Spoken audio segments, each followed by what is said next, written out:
Hello, my name is Amber, and I'm the Youth Services Assistant at the Boyle County Public Library. Welcome to Tween DIY.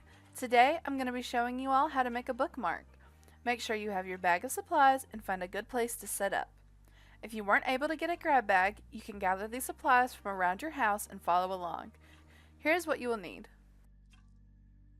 some patterned paper, some stickers, scissors, a glue stick, a hole punch or something to make a hole, yarn, twine, or ribbon.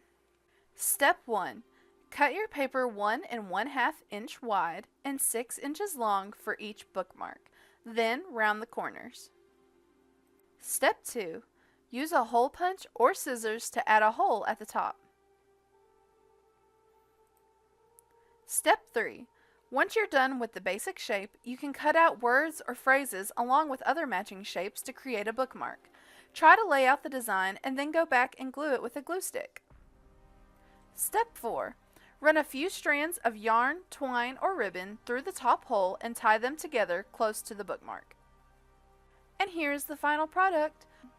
For my bookmark, I cut out a couple of pictures from a magazine I had laying around, and then some words from a poem that I liked. Here's a quick tip. If you want to laminate your bookmark, you can press it in between two wide strips of clear tape. Thank you all so much for watching. The next new Tween DIY will premiere on January 15th. We will be making water marble mugs. Please share any pictures you take of your new bookmark with us on our Facebook.